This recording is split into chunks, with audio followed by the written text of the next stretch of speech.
And yes, I would like to pay respects to Yarra Edge Councils. This is part of their community grants program. Obviously, we would have liked to have done this in person, but we decided that we would move ahead online, which does have some benefits when we get a greater reach as well too.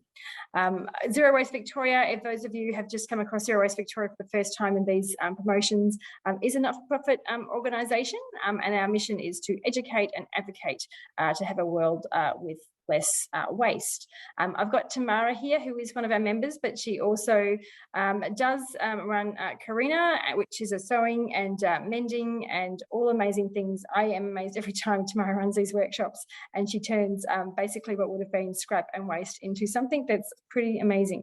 So I'm going to hand you over to Tamara, and she can get started. Excellent. So I'm just going to spotlight the table here so you can actually see what I'm doing. If that hasn't come up, sometimes it doesn't come up as a spotlight for some people. What you can do is in the top right corner will be 3 little dots, and you can pin the screen with my hands waving. So hopefully you've all got your bits and pieces. So what we're making tonight is these little scrappy Christmas decorations. I'm going to be doing a round one just because it's really easy to do the template. I quite like the triangle ones because they kind of look like Christmas trees, and then you can do stars. I've also drawn out some here that like a dove and a heart, things like that. So simple shapes is what you're after. Something that's stars can be a bit of a pain to get the points out, but you know, simple shapes, you just want simple. Yep. So sorry Tamara, as we get going through, if anyone's sewing, or if you're sewing or making these with us, if you can pop it in the chat so we know who's watching and who's sewing, because that just helps me out. And also please feel free to turn on your microphones and ask questions or put them in the chat. Kirsty will be monitoring the chat, but if you want to just ask, go ahead. We're not a huge group, so feel free. So I've got this template which has come from goodness knows where, but it's great circle. It's about the size of a jam jar, like the what are the ones with a red and white checkered top, about that sort of size. I can measure it. It is this one, yeah, 8 centimeters, so that's easy. So what I'm going to do, I've just got a piece of scrap calico. It doesn't really matter what your backing is because as you can see, you won't see it in the end. So what I'm going to do, I use a big black pen just because it's really easy to see, and you won't actually see that once you're done. So it doesn't really matter, but I'll show you in a second why I like a big black pen. So we're going to do 2 of those, a back and a front. And it's just a matter of drawing around and you've got your circle. Now, this is what I use as the back because when I want to sew it together, I want to be able to see those. And the reason oh, you can see it there. So the reason that I use a big black pen is so that on the front, I can still see that circle, and you'll get more of why that is a bit later. But when I'm laying down my pieces, I want to make sure that they're going just over that line of the circle. So I start by just grabbing any old bits, and like I can bring this over. I have got here a wonderful tub of the kimono silk offcuts. So they're great, but any cottons, anything you've got, it is a fantastic way to use up, you know, those bits when you're cutting out a pattern, and got these tiny bits and you don't know what to do with. So they don't need to be large. I'm just going to cut off these hairy bits, but that's fine. And then what we're going to do is lay out on each of these pieces. And as you can see, I'm trying to go just over that because that's now my sewing line, that circle. So if you want to just go through your bits, and we'll just lay out. I should get a bigger pair of scissors, but you know, just willy-nilly.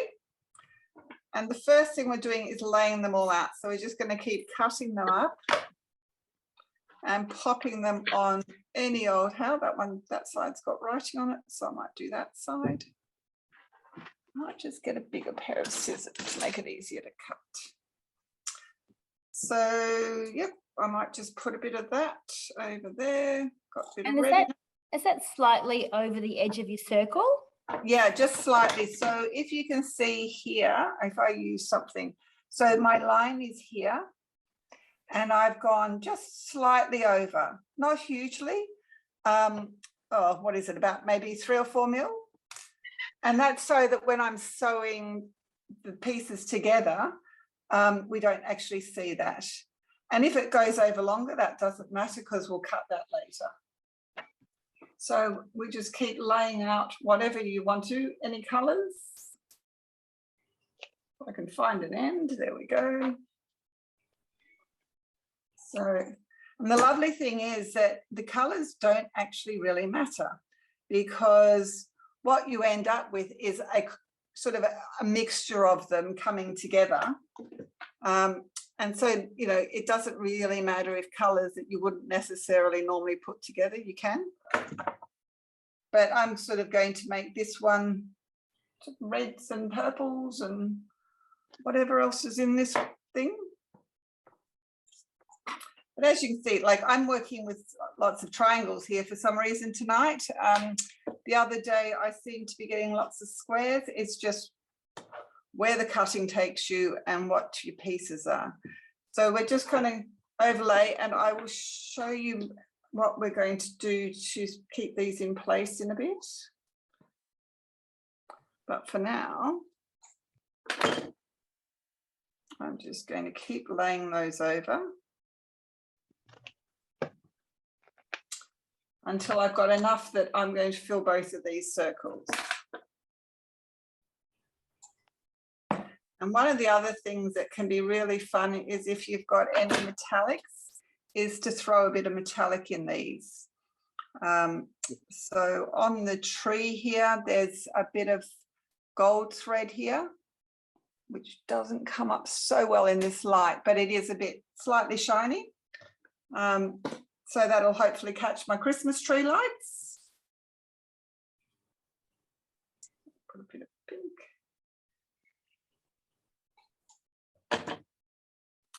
So it's just, yeah, making it up.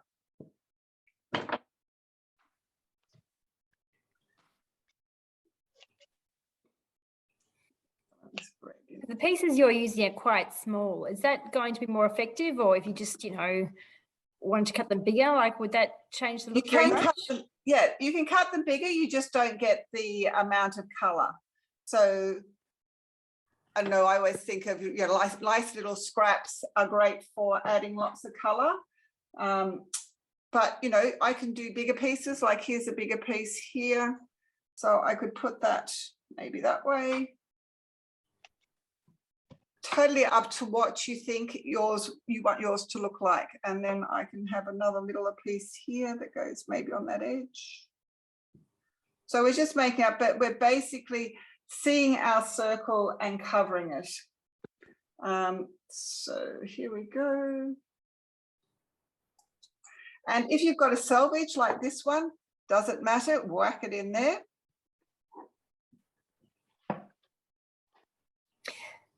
For anyone who doesn't do much sewing and might not have the wonderful collection that you have, Tamara, have you got any tips as to, you know, where people could maybe get some of these? Yeah, so there's so one of the great things is if you go to charity shops, they'll often have kiddie clothes, a tub of them, and they're really cheap. And often they'll be sort of a bit worn but still wearable for, you know, playground play. They're great. If you've got a shirt that's worn out and you can't wear it anymore because it's all worn under the sleeves or something like that, keep it. All the worn, so just under people's under your arms and your neckline tends to be what goes on a lot of clothing, shirts particularly. But the rest of the material is good, so you just keep it. Have a rag bag. You know, if we go back to our grandparents' times, they always had a rag bag of all those bits that you could use for things like this or patching. So it's just keep your bits. And they don't take up a lot of room. That's a lovely thing about fabric. You know, you can keep it like whenever the sheets have had it, I always cutted them up, and I have actually a rag basket. And then I just shunt it all in. So often I will go into the rag basket and find something. And what's really fascinating is every once in a while you'll go rummaging down the bottom and you'll find things that you actually had totally forgotten about, that, kids' clothes or whatever. So yeah, and ask people. The hidden treasures at the bottom of the basket, right? Oh yeah. It's because mine's quite tall. So by the time you get to the top of it, there's lots in the bottom. Yes. But now Leslie's got a hand raised. Yeah. So I'd like you. Can you put your mic on? Yes. Can you hear me? Yes, we can. Great. I'm so sorry I've arrived late. I had to get kids settled.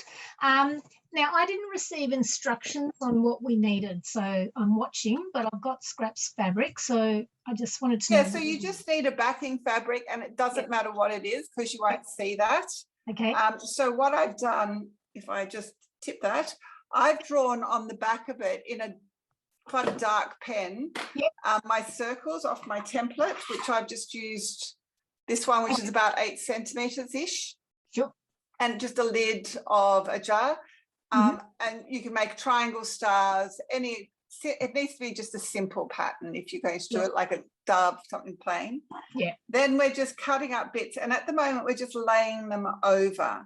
So to get an idea of how many, this won't necessarily be my final layout, but I want to get an idea so that I know that I've cut out enough bits to cover what I'm doing. So yeah, and you can make them as big or as small as you like. Yeah, I just like that sort of stained glass effect almost that you get from smaller pieces. But if you want to make it quicker, make them bigger. Okay, great, thank you. No problem. So it's yes, we were tossing up on times, but it was kind of, as more and more people are going back to the office, lunch times don't work so well. I might. What's another color I haven't used? Here we go. So now once I've kind of covered these, let's get another bit there. So I've kind of got enough here now. So what I'm going to do, I can either sit down and pin these on here and then sew them pinned, which works fine.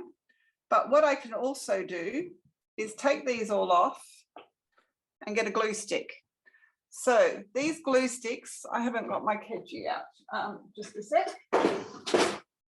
So you've got, these are the 3 brands of glue stick that don't actually, they're washable, and they don't gunk up your needles. So there's the Boss Stick, the Yoo-Hoo, and Kedgie.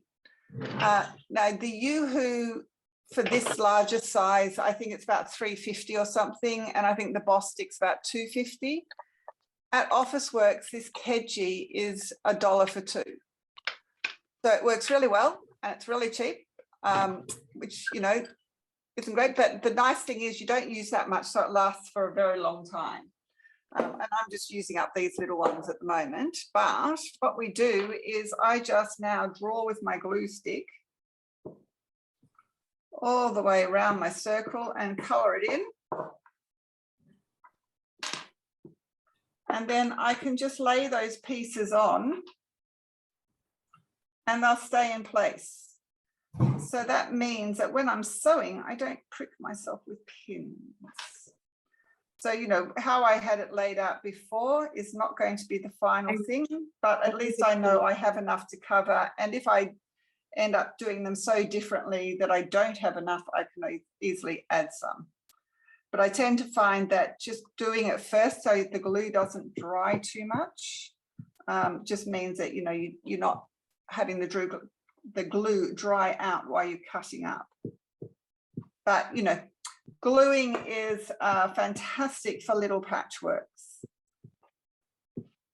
So there's a great one. There are other glues that you can get in the dollar shop and stuff. I don't recommend them because they tend to cag up your needle. and not all of them wash out. So not that it matters so much on this sort of thing if it washes out or not. So there you go. I've ended up with oh no, there's a bit there that I haven't covered. So then once I've done that, I can turn it over, and if I hold, can I get you to see this? If I hold it up to the, I might just take that bit over a bit. If I hold it up to a light, I can see, actually, if I, can we make it see? Not necessarily. So if I hold it up to a light, I can see that all my pieces are coming just outside from my line. That one's a bit close, so I'm just going to pull it out a bit more. And then I'll do that to my other one. So pinning's fine, but if you've got a little glue stick around, it just makes it really easy. And as I say, you don't use much. They last for ages unless you're doing workshops all the time. So then we just do it with the other one. And we're just trying to make sure that we've covered our line so that once we're sewing it together, we won't have holes coming out, you know, where there's just nothing there. Which way does that one go there? So I'm just going to lay those out again. And then we go, and sometimes we get some sticky fingers, so you might have to go and wash your fingers. Which way is that one? Go that way. Go that way. So I haven't gone over there, so we'll go over there. So we're just trying to make sure that, you know, having them hang out too far is fine because we can snip them off, but we do want to have it covered. Ended up with all the purples in one side. There we go. So, and the other thing that's great about glue is if you're catching trams or anything and you want to take something to do, you don't lose all your bits. That colour under there. So you can just take, you know, this in a small bag and a needle and thread, and you're laughing. Right, and again, I'll just hold that up to check that all my bits are over that line. That one needs to be out a bit further, so we'll just pull it out. And then that's the start of my pieces. So I'll give everyone a moment. I can put those scissors there.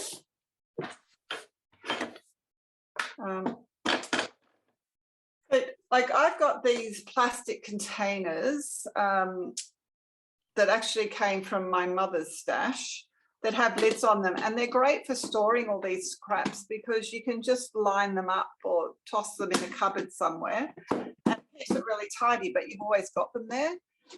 And you'll often find, you know, you'll have something, old tablecloths, napkins, things that get really badly stained, and you can use them because it doesn't matter if they're stained, that can add to the joy of them. So yeah, keep your bits. Now, if I get those out of the way, I'm trying to keep it clean so everyone can see. Okay, so for this, any needle is fine. I'm just using a longer needle because I find it makes it easier for everyone to see it, and it's kind of easy doing a running stitch. All we're doing tonight is a running stitch, really simple, in, out, in, out. That's all we're doing. I am using a crochet cotton here because it's a great bright red, but you can use any embroidery thread, a double layer of just standard cottons. You can get, you know, if you've got a standard cotton, a double weight, you can actually see it because we want to see our stitching. You can get, you know, cottons that are the thicker sort of denim weight. There's pearl cottons that DMC do in great colors. These crochet cottons, this is a size 10. I just love them because they come in lots of colors. Embroidery floss, I'd use probably 3 or 4 or 6 strands, depending on how thick you want to see your stitching. But you can see here, if I get that closer to the camera, that we can see our stitches. So this one, I've just gone round and round and round once I glued it on. Here I've done into a sort of literally kind of following the star. And then again, you know, I've done, oops, the triangle of the Christmas tree. And then on the Christmas tree, when I was doing this, I found a gold bead. So suddenly it had a star. You can also, you know, if you've got sequins or beads lying around, add them. They can look great. But I thought I'd keep it simple. So now I'm just going to use this thread, as I say. When we're cutting our thread or measuring off our thread, we want to hold the end off the spool, and this is any thread. Hold the end with your fingers, and then you're measuring from between your elbow and your shoulder. So you don't want it shorter than the length of your elbow because you'll run out too soon. And you don't want it really longer than the length from your tip of your fingers to your shoulder, which is probably a bit hard to see on there, but you can see it in my other camera. So then I cut this, the length. So I've measured to my shoulder. And then with the length that I've just cut, I pinch it and I rub my fingers down it 2 or 3 times. And it's called loving your thread. And basically what that does is no matter how clean my hands are, I've still got a little bit of oil, so it slightly conditions it, but it takes out all the kinks of when it's been on its spool or its bobbin or whatever it's been on. And it's the cut end that you thread through your needle. So, and that means that you're working with the twist of the spool. I'm a licker, so I'm going to lick my thread and hopefully, oh, perfect first time. So then once I've done that, I'm just going to put a knot in my thread. Any knot does. I like to do a quilter's knot, but you can just do any knot.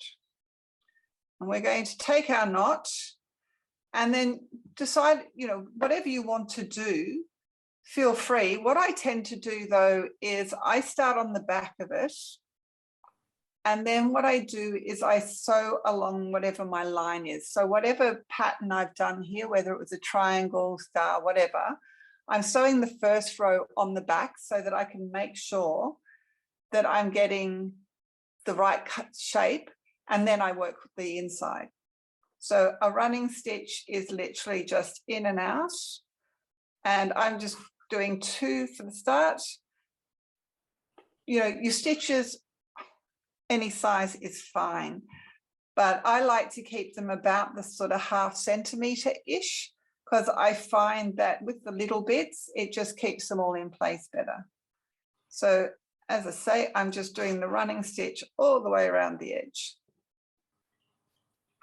And then that means that when I turn over to the front, because I want to sew the rest of it on the front to make sure I'm catching all my bits, it just means that I know where my shape is.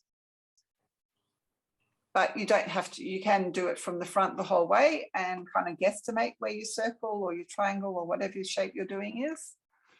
But I've just found this is kind of easier for keeping the shape pure, more, not 100% pure, but more pure. So.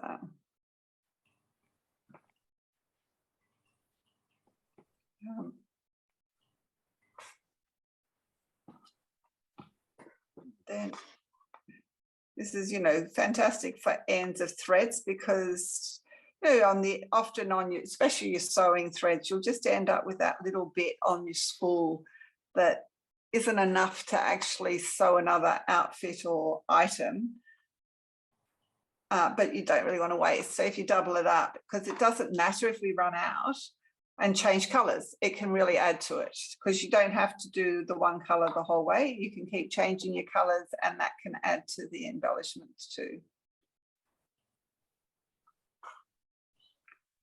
And I say, you know, feel free to add beads, sequins, whatever you have to hand.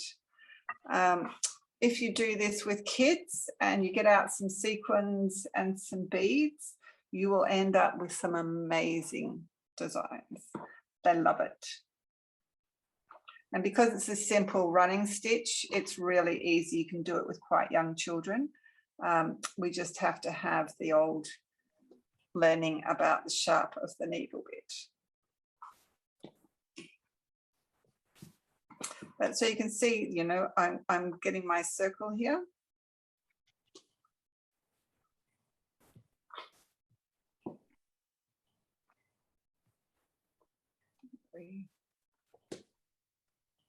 So actually I'll ask while we're just stitching, how does this time suit people? Because we're looking at doing some stuff next year and we were tossing up good times. Is it good, bad, indifferent? Feel free to turn on your mic. Sorry, go ahead. Most times. I think we have that. So would you have a preference for a time? Sorry, it's Patrice. This is a good time for me if I'm working from home because my day's finished and I can then log in. Right, okay. Yes, I'm sorry. I'd have to say 7 p.m. onwards is better for me, not 6:30, because I have teens and a tween, so I just need to make sure they're fed. Organised. A bit more time exactly. to sort them out. Yeah, exactly. And so my husband's taken them for a walk this evening. So yeah, well, it's good the rain stopped then. Yeah, where we are, yes, the rain stopped.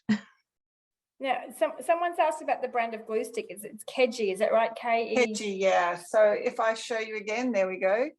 So there's the Boss Stick, the Yoo-Hoo, and the Kedgie. They're the three that I found wash out really well. So you can use these for other things as well. So if you're putting on applique on clothing or something, because they do wash out really well, and they don't mark. There's some of the blue glues, they actually leave a blue stain on things. So I've tried a few, and there's some in the dollar shop, and they just leave it all tacky and make your needle go tacky, which these don't. But the Kedgie I found is a really, really quite a good glue and so much cheaper than the brand name ones. So if I leave those, if I lie them down, there we go. So you can see them. So they're the ones, yeah. And this is, left over from kids having school and playing with my kids' glue sticks.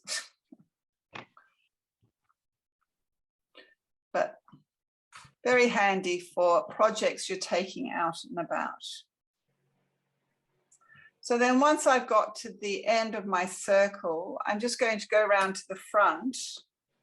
And now I can see exactly where my circle is. And then I just continue stitching any way I want. So I'm just going to keep going around in a circle. But, you could be following the shapes of each of these pieces and highlighting the shapes. Or, you could do totally different shapes, just go up and down, do whatever you like. It doesn't really matter, but we just want to make sure that we're catching them all. So, yeah. Okay, so long as you're sewing every piece in, yeah? Yeah, so we want to make sure that we're catching, particularly things like the points and that, they will. So if I show here, by doing the smaller stitches, you're just catching bits. And every once in a while, like here's a point here that I've tried to just catch down on one side. So it's just, you don't want bits flapping about, because over the time, if you're going to bring them out every year as your decorations, the glue will break down even if you don't wash it. So I'm just going to keep going.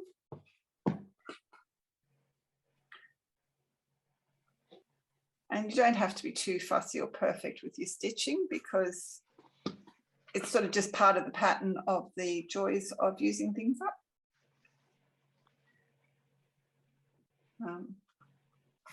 And I imagine, if you had metallic thread, that would be fun to play with too.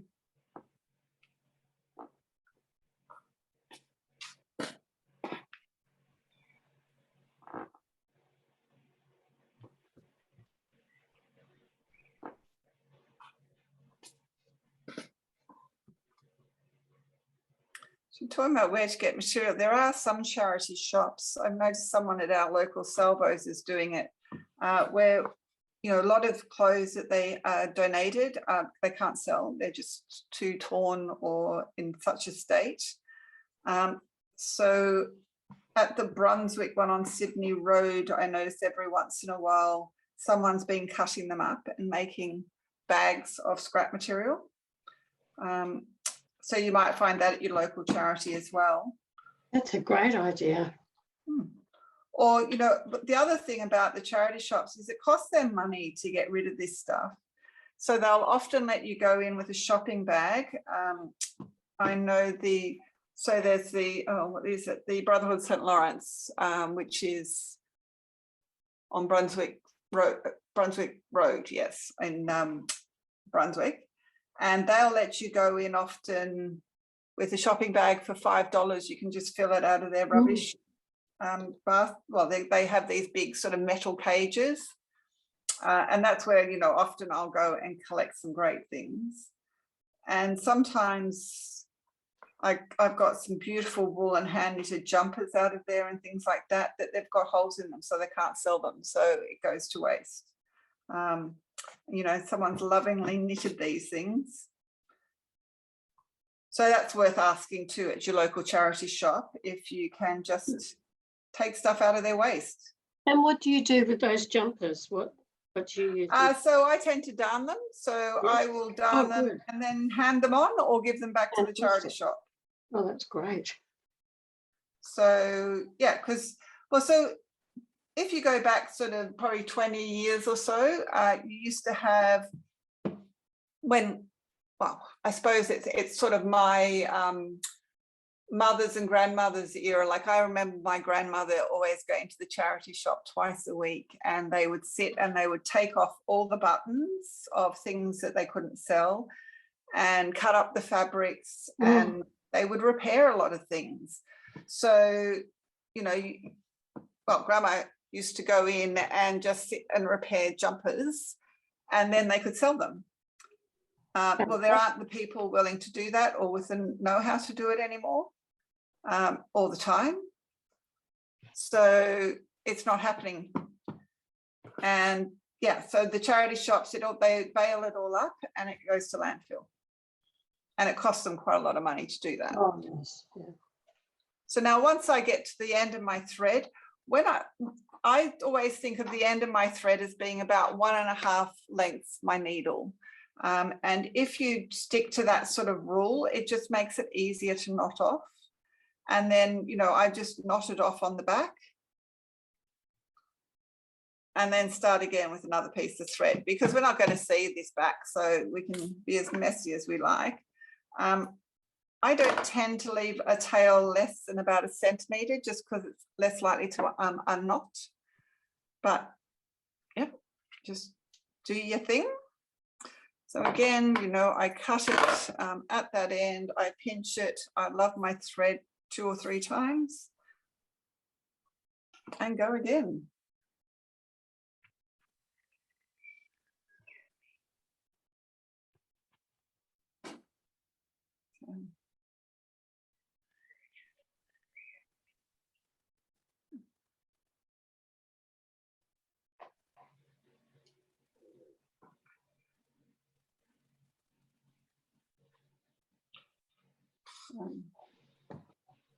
There's one place, if you're, well, I'm not sure if they're doing it this year, there's as part of, there's a Melbourne Fashion Week, it is in sort of February, I think it is sometime. So there's 2 young people, and the last 2 years they've done a thing called fast fashion, and fashion is spelled FASHUN if you Google it. And what they do is they work with Helping Hands out at Airport West, who give them 2 or 3 bales of waste fabric that's going to landfill. So they don't have a clue what's in this stuff because it's not sorted. It's just, if it's waste, it goes into these bales and then it gets dumped at landfill. So these guys get 2 or 3 bales, and they've got a warehouse in Fitzroy, and they open the bales and fill a room with all this cloth. And then you have all week to pick out what you want, and they have a fashion parade at the end with stuff made out of the bits on the floor. But you can also take what you like. So because the aim is to try and get it back into the economy rather than going to landfill. And that's always the fashion show at the end is just hilarious, what people do. But they literally got that. Well, they didn't do it this year because of COVID, but last year they had the fashion parade, and it was like 2 days before we shut down. So it was brilliant timing. But that's a really good way, and helping hands are always fantastic. If you ever think up a project where you can use a whole bale, and believe me, a bale of fabric is really big. It's fantastic. And the thing is that you get in there. So I've got a pair of jeans that I still wear that came out of one of those bales. There was nothing wrong with it, but a small, like 5-cent stain on one knee. That was all that was wrong with the jeans. Oh, gee. Yeah. And they're really comfortable jeans too. So yeah, you just cover the stain. And you know, silk, all sorts of amazing stuff, metallics. It's just people have just chucked it out. So keep an eye out. But hopefully the fast fashion group, they generally get, well, the last 2 year times they've done it, obviously not this year, but they've got a grant out of Melbourne City Council to do it. So Right. it is so much fun. And they've got one to do next year, do they? I'm not sure yet. I haven't seen it, but I haven't seen the Melbourne Fashion Week advertised as yet. So Okay, so we part of Fashion Week, got it. yeah, it's kind of one of their satellite events. There's lots of different events about sustainability, you know, mending, things like that, but this one's just lots of fun. So we're just going to keep going round and round and round.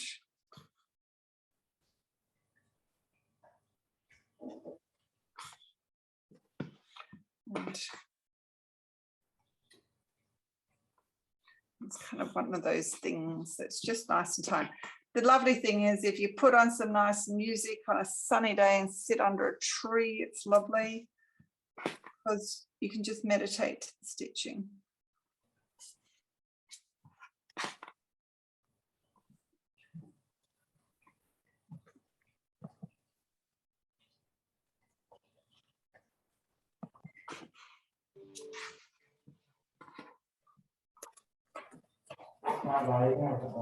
It's great to be watching some people sewing along. Good. Yes, that's the problem with having the spotlight. I can't see everybody, but what I love is when we started COVID last year, you do a workshop and maybe 5-10% of people would turn on their cameras. And now we've all got so used to it. Probably it's totally the opposite. Everyone, it's easy to turn on your camera. We don't care anymore. Because sometimes it's not much fun doing workshops to a load of blank screens. Hmm. I'm not sure how you find that fun. But hopefully next year we'll be in person. So you conduct workshops all of the time? Yes, so I do mending workshops and embroidery, machine and hand embroidery workshops. Yes. And yeah, so different bits and pieces. Fantastic. And it is, I've missed it a bit because it's just nice being in person and everyone sitting around a table chatting. Yes. Which is not so easy to do when you're on a computer screen, and not quite the same, is it? Well, online works really well for me because I'm at Rosebud and we don't have a lot of this sort of thing down our way. Oh, right, yeah. Yeah. Oh, well, get your council will come along. Why we Kirsty? What's that, Mornington? Rosebud. Mornington Council. Oh, yes, yes.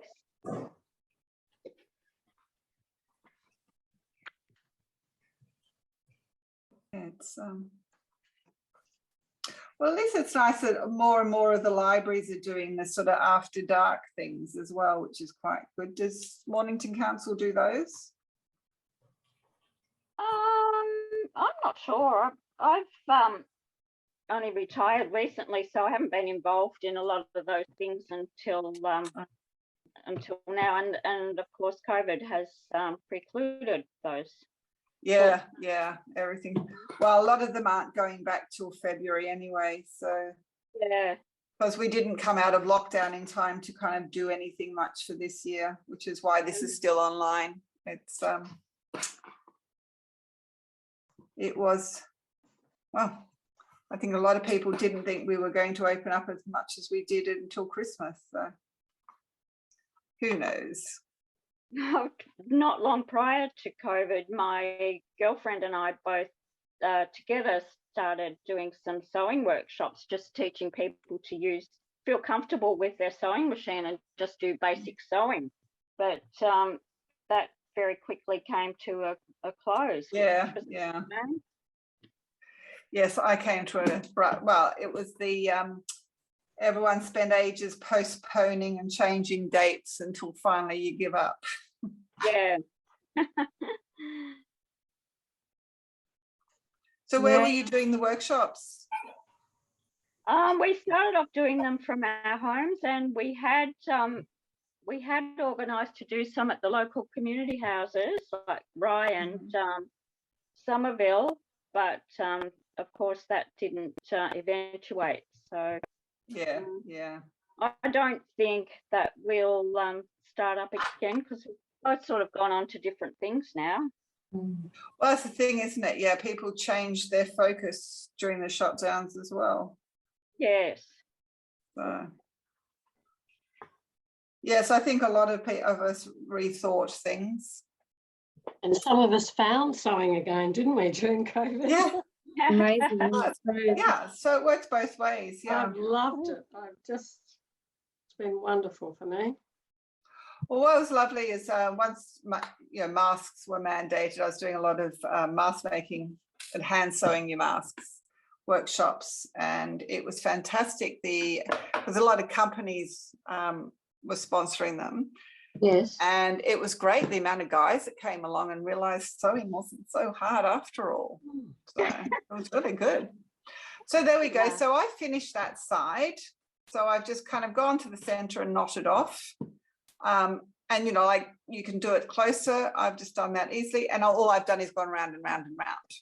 So now I'll start on the other side. And again, I will start so I can see my circle. And start with a new piece of thread. Is everyone doing circles or are people playing with different shapes tonight? I'm doing a circle. I've got circles on one and everything else on the other. Yeah, could play around with shapes because it's really fun. I mean, they get more like stars and things are slightly more fiddly, but a Christmas tree, really easy, a triangle. You could add a bottom or whatever if you wanted to. And as I say, like I've done doves and things like that. But it has to be quite a simple shape. You need to be able to kind of be able to turn it inside out. Well, sew it inside out and then turn it right way out. Yes. And keep that sort of shape that you were trying to make in the first place. So again, I'm just going to sew around my outer circle. I'm going to get all snug. We should have you stitching by now, Kirsty. Well, I probably could have this time. Sometimes the chat keeps me busy, but tonight it's not. Yeah. It's always interesting how many people register. You never know how many are actually going to turn up. So how many do we have? About half tonight. But there are a few messages of people asking if it's recording and if they can come back Yeah. later. If that happens. I too. think the storm probably mucked up a lot of people tonight too. Yeah, that can change. Okay, look, I haven't had a look, but as soon as I saw the storm coming, I'm like, that means power out. So Yeah. True, yeah. Well, at least there wasn't wind though tonight, was it? Well, we didn't get wind, we just got torrential rain. We Yeah. got lots of wind. Oh, okay. Yeah. We got thunder and nothing else. Oh, we got tons of lightning and thunder, but apparently some places got incredible hail, so we didn't get that. Mm. I almost thought we had hail. It sounded quite heavy, but I didn't see it.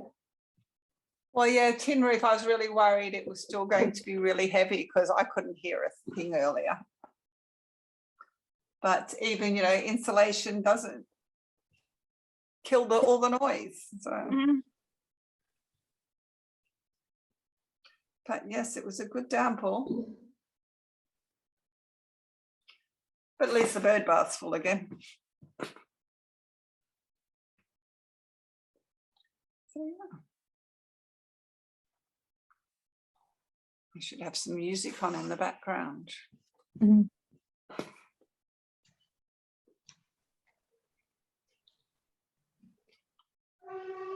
So who's got their Christmas trees up? Not yet. No, not yet. Not yet. I put out garden ornaments today. Well, I did a big scrub on Monday and put up ours. Because what is it? The first Sunday of Advent was last Sunday. Is it Advent? Yeah. And that's when, isn't that traditionally, I think in Europe, where you put up your tree? Yeah. So I figured My Monday. tree gets up when it gets up. Yeah. And then after the month, you can't wait to get the dang thing down again. Oh, my tree gets down when it gets down. I hate the packing up part. Yeah. Me too. Yeah, it's kind of once all the presents are open and stuff. It's like, Mhm. But we'll know more about presents on Friday. Actually, now, Kirsty, there's more people here. Maybe you should mention about your Friday again. On Friday, I'm running a session. It's not quite hands-on like this, but it'll be a how to have a zero waste or a low waste Christmas. Mhm. And we'll go over tips right from decorating the trees, which may be a few days late, but never mind. And simple ways. I'll be referring back to this a little bit because this is a way to have decorations without all those ones that just break and make me sad. I Yeah. can't see these breaking. And ways to avoid waste by planning your Christmas lunch and working with your family to try and have gifts with meaning and to sort them through. Christmas is one of those times of year where the waste is just, it's really, I find it quite disheartening, but I think, yeah, my family are a little bit different. I'm quite fortunate at the moment. I've got only a small amount of family in Melbourne, so we don't go too crazy, but there are times where we used to, and I just go, oh. So The amount of food that gets wasted really makes me sad. yeah, that's one of my biggest things too. And it's just, the thing is too, you can have an amazing Christmas lunch without having food go to waste. And leftovers are okay. It's great. It's fine to have leftovers. In fact, I think it's quite good to have leftovers because who wants to, do all the cooking the day after Christmas? Again, yeah. But it's just being sensible about it. Yeah, well, that's why Boxing Day actually came about, because it was the food that was gifted to others in the community. Oh, okay. Oh, is that right? I didn't know that. That's what Boxing Day is about Right. originally. Okay. You can go and look it up. I know there's a story Yeah, to it, no, but that's that's great. what it was about, the leftovers. Well, yeah, because when we lived in England, you'd have bubble and squeak the next day, which was kind of all the vegetables and bits of meat and whatever made into kind of almost a tortilla, but not quite. An English version of. Can I also ask about the sewing? Yes. You have to only start it on the back, or can you do it on the front? Oh, you can do it on the back front as well. It's front side, absolutely fine. The reason I do it on the back and start on the outside is just so I can keep my shape. It just makes it easier to see my shape when I turn it over. So you can see here, I've done my shape and now I can keep in it, but you don't have to. Good, because I did my first row on the wrong side, and then I thought I prefer to do it on the top side because my stitches are so uneven.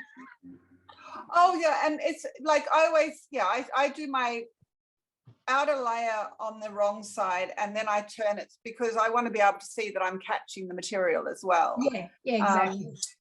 And then, as I say, you don't have to just stitch around and round. You could, be stitching each of these shapes and getting really good, stitching shapes.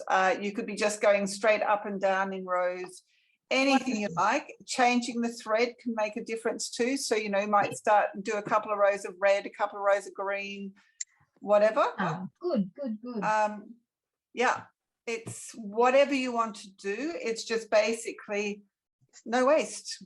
Okay. And as I said earlier, it's a great way to, when you get, you get a spool, and I had one here, but I think I've used, I have.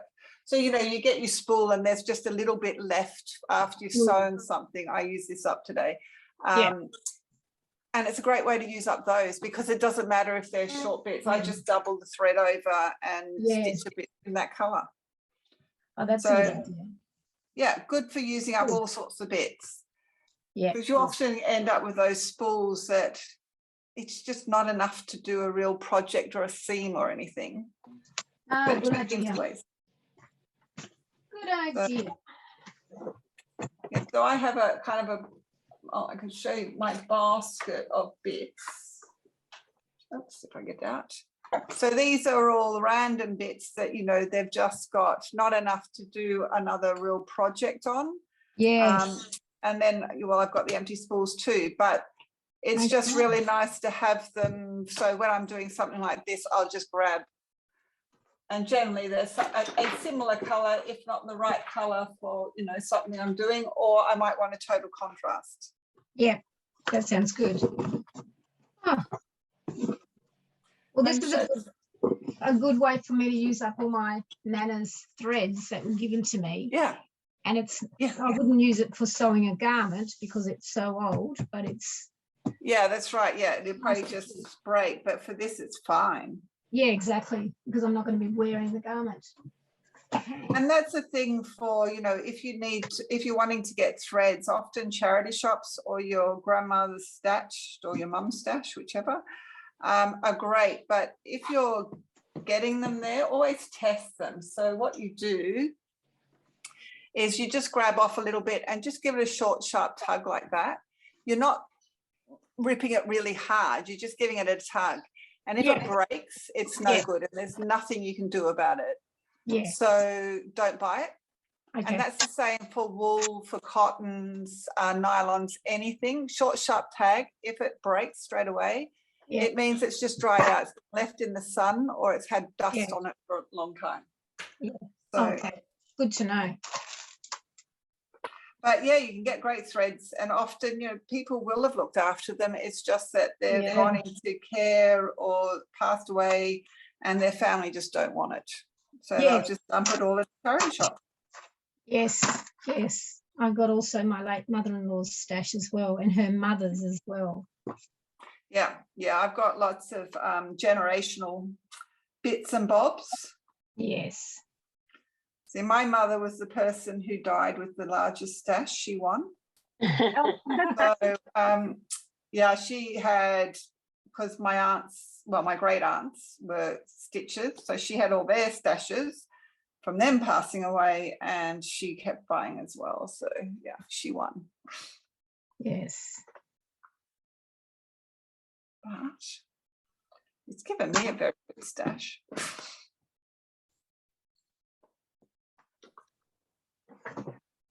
So my understanding of the technique of Boro was that it was the Japanese peasants used it to repair their Yeah, clothes? so in Japanese feudal society, peasants weren't allowed to wear silk and they weren't allowed to wear colour.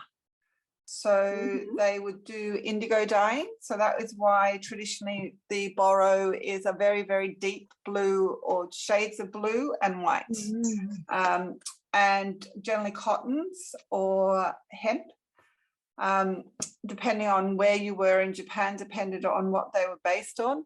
So if you were very poor, you would have a fabric, well, a jacket or something, and it could have come down from your grandparents, your great-grandparents, wherever, and people would just keep adding to it to repair the patches. So over time, they became very thick and very warm. And you know, when it was totally past wearing, they would turn them into quilts or floor mats, because the peasants' life in Japan, feudal Japan, was very harsh. And particularly if you lived up, you know, in the northern Hokkaido, it was freezing cold the majority of the year. So that's where the Boro technique comes from. It's literally a stabbing stitch, which is your running stitch. And it is putting fabric on top of fabric, and they wouldn't have big pieces of fabric. So it would be small offcuts, because basically most of their clothes came from the offcuts of the gentry or the samurai. So and they wouldn't want to waste any either, would they? Nothing was wasted, no, because it was really expensive. But you know, if you go back to my grandparents' era during the Second World War and before, you didn't throw away clothes because the fabric and everything was so expensive and time to make them. So, you know, a lot of the history, there's a wonderful museum actually in Bath. It's a textile fashion museum. And if you ever go there, it is amazing. So there are some dresses that are centuries old and they look brand new because they were put away into the you know, attics or basements and stored very well because they were very expensive. And then people would die or whatever would happen and they got forgotten, because normally what would happen is that once the lady of the house had her very expensive silk gown and she would wear that for probably, you know, 5 or 6 years, it would wear, it would be repaired and it would be handed down to probably her maid or the governess of the children or whatever would get that dress. And then once she'd worn it for maybe 5 or 6 years, it would then get handed down to the next sort of step in the hierarchy of the English aristocracy. Well, it happened all through Europe. And so eventually it would end up, you know, like the milkmaid down the street or something would have this dress and it would be 20 or 30 years old, by which stage it was very, very worn and patched. So, you know, most societies did this. It's this new thing. Well, it's happened in my lifetime because I remember sewing all my own clothes and I'm not that ancient. So it's it's the craziness of the last probably 30 years of fast fashion, where we just don't appreciate fabrics. And, you know, as they could commercially make fabrics, they didn't even have to grow a crop to do it or have animals. It all became cheaper and cheaper. So. And inferior quality as well. Oh, yeah, yeah. It's, you know, when you used to buy a T-shirt and it was really nice, thick cotton and would last for ages. And now they're just paper thin and designed to have 10 wears if you like. Which is what the problem is for the charities. They just can't get rid of it all. And a lot of it is, you know, man-made fibres, so it just doesn't break down. And particularly not when it's put in a big plastic bale. So. But there's a lot of technology happening now around using textiles in the building industry.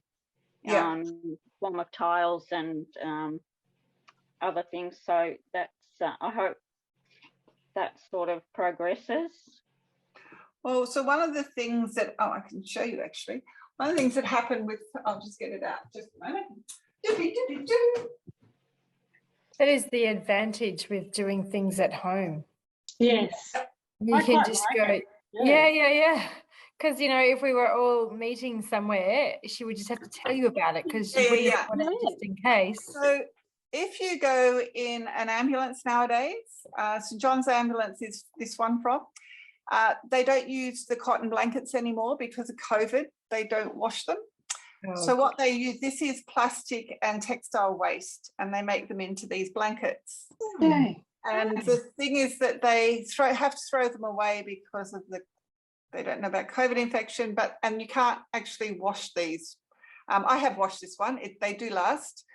It's had one wash, but basically it's this felt, and after, you know, they've taken you in the ambulance, they throw them away, except for unless you've got Tamara in it, and then I've got 2 of these from refusing to throw them away because they're fantastic felt. It's a really nice felt. It's got like a sheen to it because of the plastic. But, you know, great. And then the other thing I've got, this is a girlfriend saved this because she thought of me. She lives in an apartment block, and this is wool. And what one of the food companies is doing, it comes in a compostable plastic, and they freeze it and then use that to keep the food cold. And it's pure wool. I mean, like, it's the really cheap, cruddy stuff, but it's, again, fantastic. So, you know, people are doing something with it. But the sad thing about this is when my girlfriend found it, it had been thrown in the, you know, big rubbish skip down in the apartment. Oh, no. And it says all over the plastic that was on it, or it's a cornstarch plastic, you know, please compost me. I'm 100% compostable, blah, blah, blah. But so people is there any branding on that? Is that the Planet Protector packing? It's in my compost bin, the plastic. Is it Planet Protector? Basically, I should know. I think it is. I can't remember. It was. I can't remember the branding, to be honest. I just read it had all over it. I'm compostable. Please compost me. And there it was in the rubbish. So yeah. So companies are trying to do stuff. Like I've got in my freezer some of them because Anne always finds, you know, because the problem with apartment buildings is you've got a lot of young renters and they buy all this food and don't read it and just chuck it in the rubbish. So she oiks it out and hands it all around. Right. They probably don't have composting facilities either. Yeah. No, but you can apparently put it in the FOMO bin in Brunswick. And that's okay because we're allowed to put food waste in as well, but it's perfectly usable. Yeah, that's but great. Not all the councils, I think, have food waste in their FOMO bins yet. So I think we're starting ours next year in Mornington Peninsula Council. That sounds right. Well, I'm looking forward to Christmas. I'm hoping that there's a rubbish soon after when everyone has their prawns and oysters. Puts them all in. There'll be some great smells around. But then I suppose at least they're not going in the rubbish bin. So. Well, I'm just hoping that most councils are more sensible than some of the other councils and have that the FOGO being a weekly collection. Yeah, ours is going to be weekly. Ours is weekly. Ours goes to weekly, I think, in next year. And then the rubbish bin goes to fortnightly. Yes. Okay. Yeah, Bayside's the same in July. Yeah, because we'll have the photo every week and then the rubbish one week and the recycles the other. And I don't know what happens to the purple bin because we haven't got those yet. No, we haven't got them yet. Yeah, Tamara, sorry. You could use the that black felt fabric that you had with a shine. That would also make good felt decorations for a Christmas tree. It would, yeah. But I figured a lot of people wouldn't have that. We have, well, my plan is to make some brooches and embroider on it because it's a really nice weight. So Yes. it would hold the embroidery really well, but I Yeah. haven't got around to that yet. So they're still in the cupboard awaiting. But yeah, I couldn't believe it when they said they're just going to throw them all away.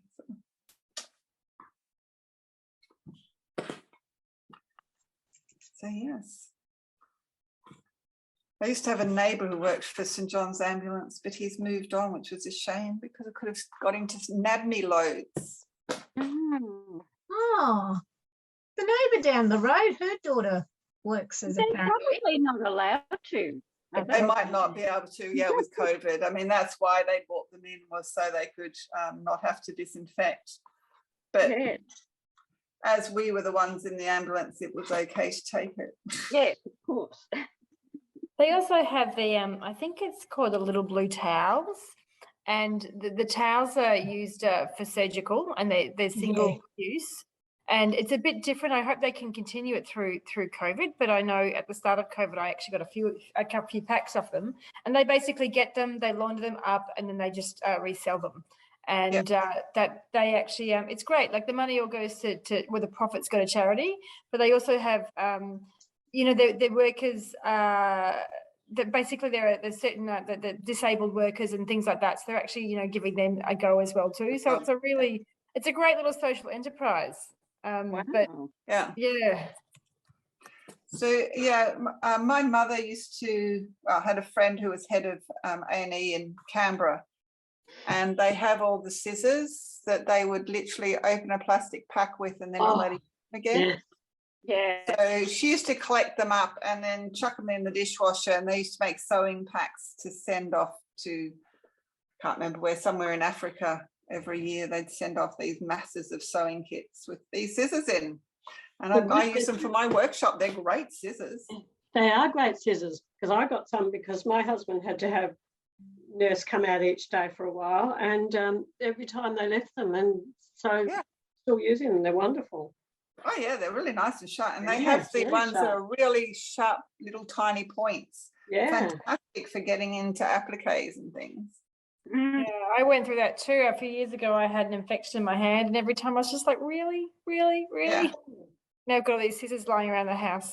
I've put in the chat the link to the little blue towels if anyone's interested to look at them. But no, the amount of single-use waste, it's really crazy. But that blanket story, Tamara, I'm just like, oh, I know.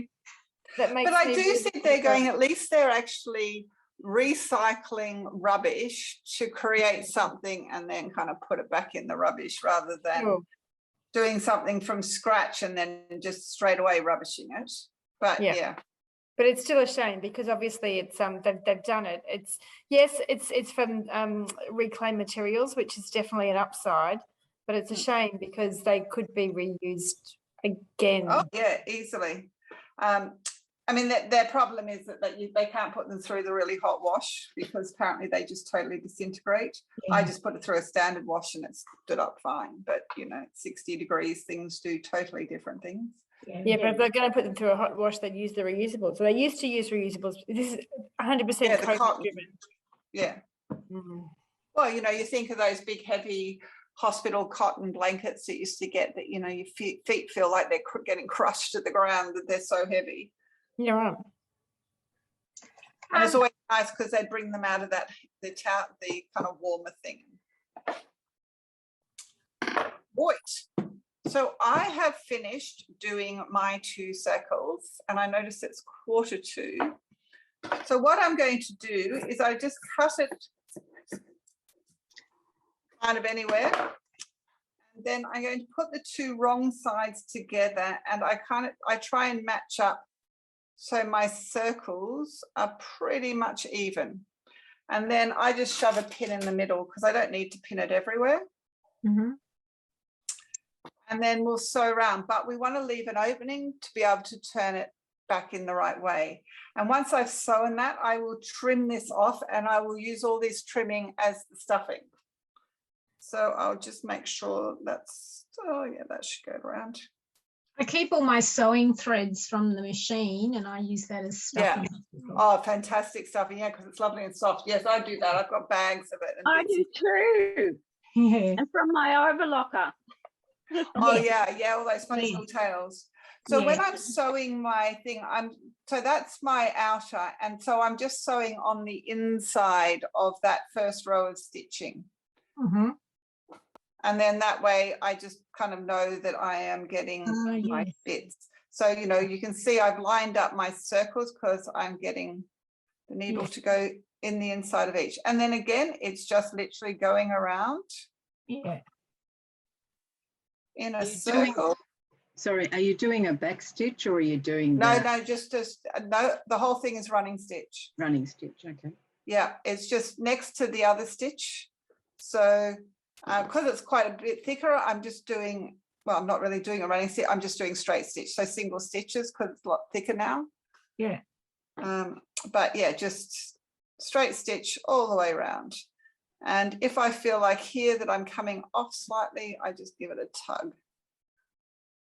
Because I can feel with my fingers where the other stitching is. So.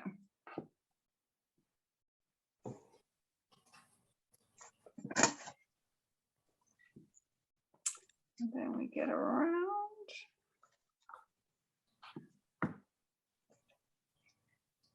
Yes, I have, I don't know if anyone's heard of Meredith Wool now. She's a textile artist up in Newcastle.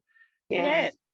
All right, okay, so there you go. So yeah, I was listening to her. She was doing a podcasting interview, and she was saying she has a glass fishbowl behind her sewing machine, and that's what she puts all her thread ends in. And then she was, I was imagining it, but you know, she was saying as she works through the colours, it just becomes this beautiful rainbow of threads in this glass bowl. I thought, oh, that's a nice idea. Have them as a decoration as well. Well, she then makes that into a bowl by putting it under the that washable. The wash away, yeah. Oh, that's yeah. right. She did a workshop recently, That's didn't she? right. Or a talk or something. Yeah, they looked really cute. Yeah. But yeah, she does some amazing work. Oh, so.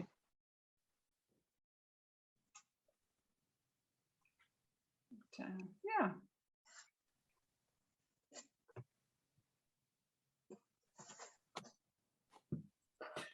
It's the old, you know, one man's trash is another treasure. Mhm.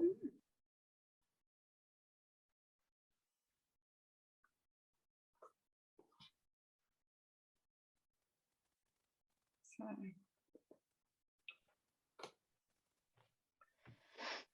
Okay. So yeah, I still love how, you know, how neat yours look, Tamara. It impresses me. Yeah. Oh, you know, lots of hand stitching. My fingers are very sticky. Oh yeah, sometimes, yeah, that's the glue. It's yeah, you got to run away and wash it off again. It's you kind of get used to trying not to touch that bit because yeah, it's the joys of the stick.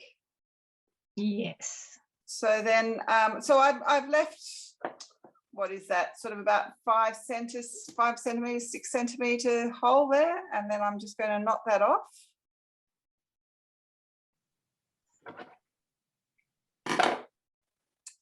And then I'm just going to run around here.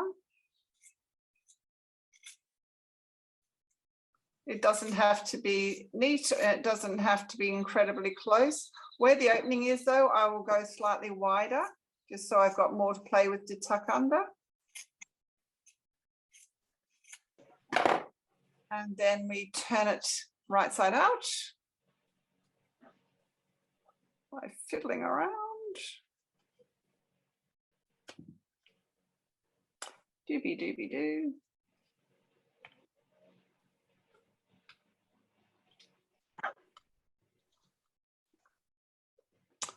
So then you just shove your finger in and push it all out so we get back to that circle again. And it won't always come out as if it's a perfect circle because it will just depend on the thicknesses of certain parts. They won't turn as smoothly as others, but you can see it's pretty much a circle there. And then I just shovel those in there. Now I'll do them one at a time, just cut them up a bit. Yeah, you thought you can just get away and just quickly stuff them in and be done with it, right? Yeah. It's kind of, you know, get stuck. So there we go. So, and you just pick up all your bits, chuck those in too, and your thread ends go in. And then I had one here. So this is an old bit of sheet. It's lovely and soft because it's really thin now.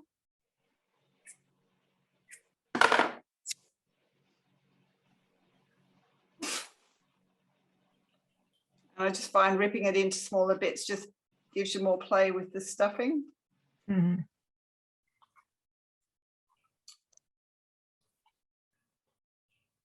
Now, while she's stuffing it all in there, Nicola's asked, if the ladies who have access to those little scissors, would anyone consider donating them to community centres for art craft classes?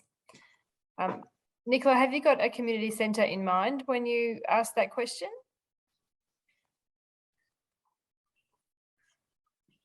Yeah, she does, in Hyatt Hampton.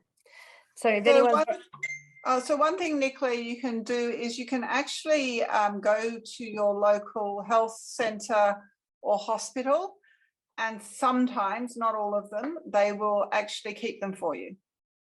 So they won't keep anything out of the oncology unit. You have to grab those yourself, but they will often keep them out of A&E and places where they haven't actually been used in surgical or, you know, disease wards. So it just depends on your local hospital and who the head nurses are and whether they're willing to keep them for you. So you can just ask, because all they can do is say no. So once I've stuffed all that into place, I'm just going to turn this over where my outer stitching is to make it kind of as round as I can. And I'll just shove a little pin in there to keep it together. And then when I do this one, I'm just going to cut it off a bit shorter because I don't need too much. Basically, I sew my end together. If I can get it to thread, see, it's going to show me up now. This one's not going to thread.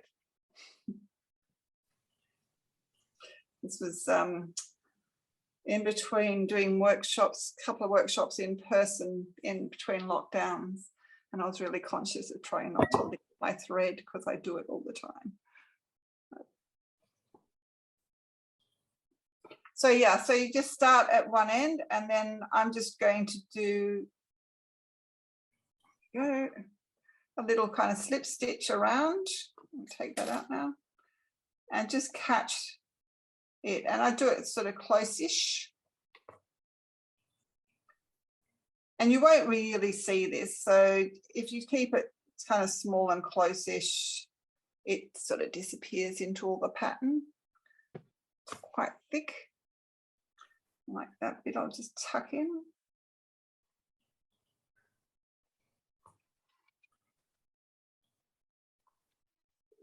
So I'm just kind of moving around and tucking in as I go. And then the reason I've got a slightly longer thread is because this will become my hanging piece. And, you know, as I did here, if you find a bead or something, whack it on there. Oh, I'm not there. Rush to make sure we get done.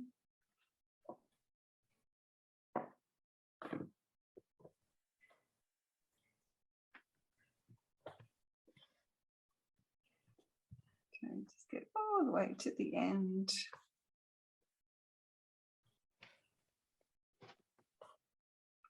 And then once I've done that last stitch, I just do a double stitch on the final one here, So I'm going in the same hole twice. And then I can either knot this off. Oops. I've got some thread caught in there. Oh, well, we'll pretend that didn't happen. We'll just knot that off. And then I can either make it the length I want to make it and bring it down, or do whatever I like to make it. So the other way I can do it is that I just bring this, it's nice and thick. Oops. Bring this to the end of my thread.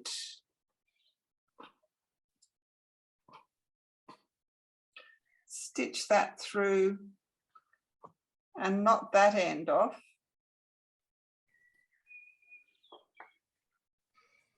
It's got some lovely birds there.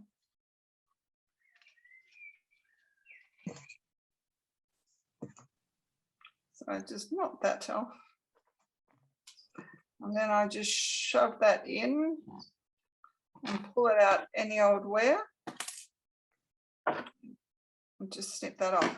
And now I've got a nice long tie. And if I want it shorter, I can just cut that there and then tie it further down. Whatever I want to do, I should be doing that way.